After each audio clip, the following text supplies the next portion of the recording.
Indonesia adalah negara dengan komunitas muslim terbesar di dunia. Sekitar 85% dari 220 juta orang penduduk negara ini beragama Islam. Tidak heran bila pendidikan berbasis keislaman seperti pesantren masih dipilih masyarakat sebagai tempat penggemblengan akhlak dan akidah terbaik. Pesantren adalah lembaga pendidikan keislaman tertua di Indonesia. Konsep pendidikan ala pesantren ini sebetulnya sudah ada jauh sebelum Islam masuk Nusantara. Sejak dulu itu juga sudah terbiasa mempelajari agama itu di tempat-tempat yang khusus seperti itu. Taruhlah di zaman Hindu dan Buddha, mereka itu mempelajari agama itu di tempat yang namanya mandala. Nah, pesantren ini tempat untuk mempelajari agama Islam, sehingga para pemuda itu kalau belajar di pesantren itu akan lebih bisa mendalami agama daripada mereka tidak belajar di pesantren. Ya, akhirnya pesantren itu adalah tempat untuk mendalami agama.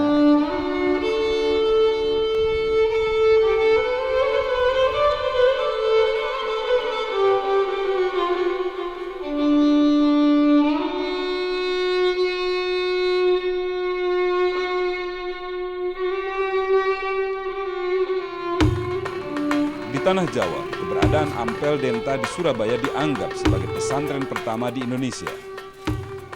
Pendirinya adalah Raden Rahmat yang bergelar Sunan Ampel. Melalui media pesantren Ampel Denta ini, tercetak wali-wali generasi selanjutnya seperti Sunan Giri, Sunan Bonang, dan Sunan Derajat.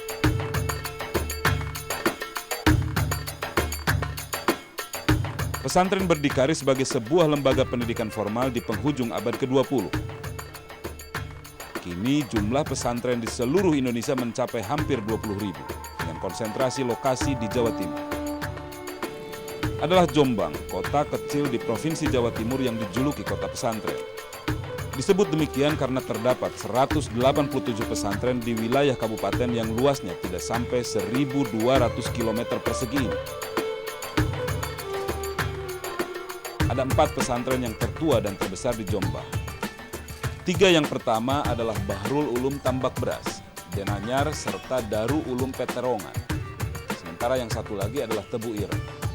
Pondok pesantren Tebu Ireng merupakan salah satu pesantren rujukan di Indonesia. Kata Tebu Ireng diambil dari nama sebuah dusun kecil di Kecamatan Dewe, sebelah selatan Kabupaten Jombang, Jawa Timur. Didirikannya pondok pesantren di tempat ini oleh Kiai Haji Muhammad Hasim Asy'ari pada tahun 1899 adalah bentuk keprihatinan atas kondisi lingkungan Tebu Ireng saat itu. Dekat dengan Tebu Ireng ini hanya jarak 100 meter ada sebuah pabrik gula yang mana itu adalah peninggalan Belanda, dan di situ memang Belanda bukan hanya ini mendirikan pabrik aja, tetapi di sisi lain menjajah moralitas.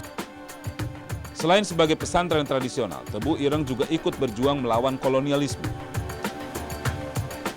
Pada saat-saat itu, kalau di waktu pagi dia memberikan pengajian ya sampai sore harinya. Tetapi kalau malam di sini dipakai markas, dipakai penggemblengan mengenai perjuangan itu. Ya, itu tidak dipungkiri lagi bahwa di sini makanya lahirlah seperti Hizbullah lah, Laskar Hizbullah untuk membela bangsa kita ini.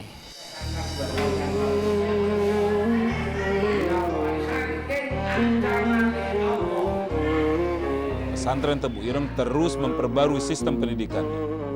Di tahun 1929, mulai dimasukkan pelajaran umum ke dalam kurikulum pendidikan Tebu Ireng, termasuk penggunaan pengantar bahasa asing di kelas seperti bahasa Arab dan Belanda. Langkah ini merupakan cikal bakal lahirnya pesantren modern. Sistem pembelajaran di pesantren Tebu Ireng menggunakan metode sorokan. Di sini santri membaca dan belajar kitab kuning di depan guru. Selain itu ada juga metode weton, di mana giliran kiai yang membaca kitab dan santri yang memberi makna atas isi kitab.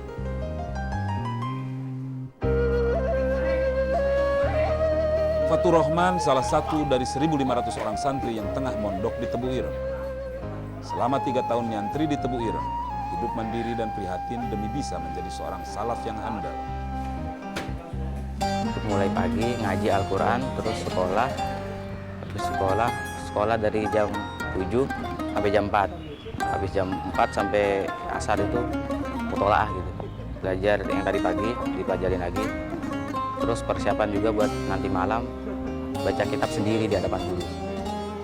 Kalau salah ya dipukul kan, dimarahin gitu. Jadi itu Isya di masjid bareng-bareng ngaji sampai jam 11 terakhir. Jam 11 baru tidur sampai jam 4 bangun lagi. Bismillahirrahmanirrahim. Al-bab tsani fi adab al-muta'allim fi nafsihi wa fihi asyratu anwa'in min al-adab. Al-awwal ay yutahhiru qalbahu min kulli ghassin wa danasin wa ghillin wa hasadin wa su'i aqidatin wa su'i khuluqin liyasluha bidzalika liqabulil ilmi wa hifdhihi wa idla'i ala daqaiqi ma'ani wa fahmi siwawamihi. Asani ayyusina aniyata fi talabil ilmi bi ayyaqsida bihi wajhallahi azza wa jalla wal amala bihi wa hiya asy-syari'ah wa tanziru